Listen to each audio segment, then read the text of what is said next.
Hola, el tema que analizaremos hoy se llama Modos y tiempos verbales en los documentos nacionales e internacionales de los derechos humanos. Los aprendizajes esperados son que aprendas a identificar los modos y los tiempos verbales que se utilizan en los documentos nacionales e internacionales sobre los derechos humanos. Los materiales que utilizaremos son un cuaderno en donde elaboraremos algunos apuntes y al final del video realizaremos algunos ejercicios. Antes que nada, tenemos que tener en cuenta que al escribir un texto, el redactor desea que el lector siempre entienda de cierta manera el mensaje.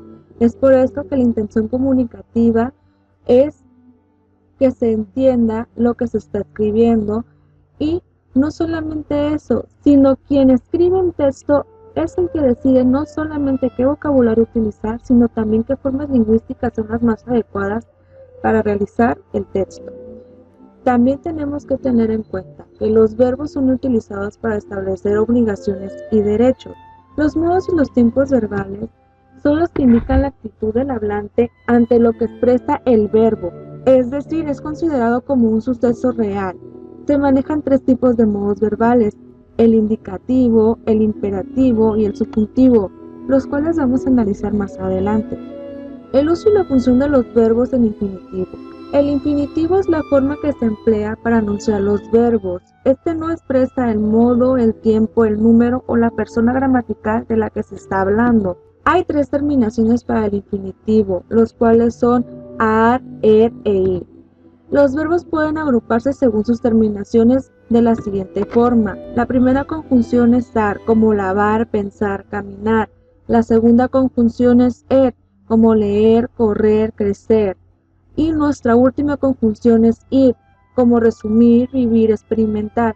De acuerdo a la terminación de nuestra palabra o de nuestro verbo, vamos a saber a qué conjunción pertenece.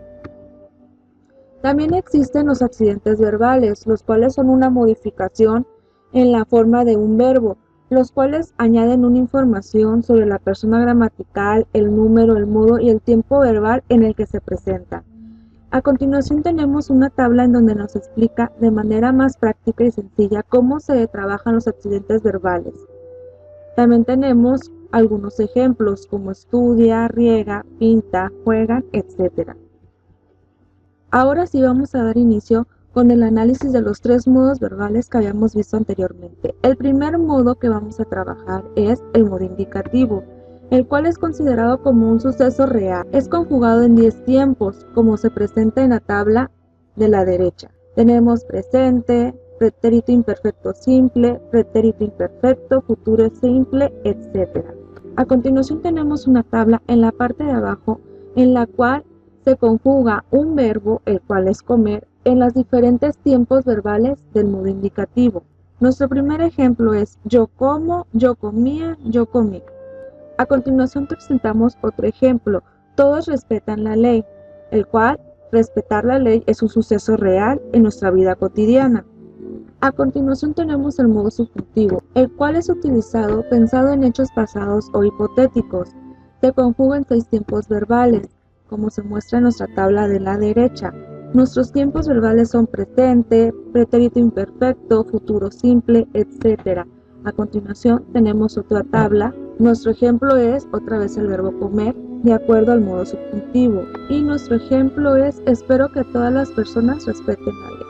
Como bien, espero que todas las personas respeten la ley es siendo hipotéticos porque no sabemos si todas las personas realmente respetan la ley. Nuestro tercer modo es el modo imperativo, el cual se utiliza para ordenar o pedir algo. En este modo, la norma debe de llevarse a cabo tal y como está indicada. Se expresa en las segundas personas, como tú y ustedes. A continuación, de manera rápida y breve, tenemos una tabla en donde vemos los verbos irregulares. Como se había mencionado anteriormente, tenemos las tres conjunciones, ar, er e ir. Dependiendo la terminación de nuestro verbo, es como vamos a manejar la conjunción para dar órdenes, dar instrucciones, dar consejos y pedir algo. Tenemos nuestra siguiente tabla, igual con nuestro verbo comer conjugado en el modo indicativo. La analizamos y continuamos. Nuestro ejemplo es respeta la ley. Ya se está ordenando que tenemos que respetar la ley. A continuación tenemos dos verbos que están conjugados en dos modos distintos. Tú tendrás que analizarlos e identificar a cuáles pertenecen. Tenemos que tener en cuenta que desde el punto de vista de sus significados ambos son muy parecidos. El primer ejemplo es: los estados partes respetarán los derechos enunciados. Nuestro verbo es respetar, así que está marcado la palabra respetarán.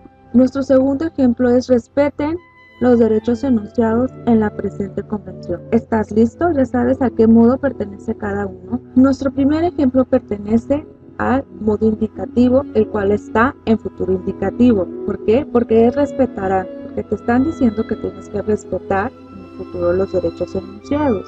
Y nuestro segundo ejemplo pertenece al modo imperativo, que es respeten, el cual comparte una idea de obligación y prohibición de acuerdo a la norma o a los derechos que se estén analizando.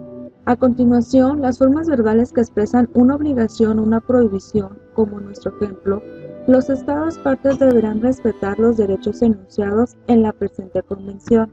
Las expresiones deberán respetar son llamadas perífrasis verbales y pueden estar formadas de la siguiente manera: por un verbo conjugado seguido de un infinitivo, como podrán saber, de una preposición y el infinitivo de haber, o bien con una conjunción que tenga tener, que y haber que. A continuación tenemos la siguiente estructura de una perífrasis verbal. Tenemos que tener un verbo auxiliar, ya sea haber o ser, un nexo, que puede ser una preposición, una conjunción o una locución, y el verbo auxiliado, dependiendo al cual pertenezca, si en infinitivo, gerundio o participio. Aquí presentamos otro ejemplo. Ninguna persona podrá ser sujeto o cualquier tipo de discriminación a causa en virtud de la lengua que hable. Nuestras palabras marcadas son podrá ser. ¿Por qué? Porque pertenecen a una perífrasis verbal. Porque tiene un verbo auxiliar, nuestras palabras marcadas son podrá ser, el cual pertenece a una perífrasis verbal. ¿Por qué? Contiene un verbo auxiliar y contiene un verbo auxiliado. Bueno, esto ha sido todo por hoy. Espero que te haya gustado la clase y nos vemos en la siguiente sesión. Que tengas muy buen día. Hasta pronto.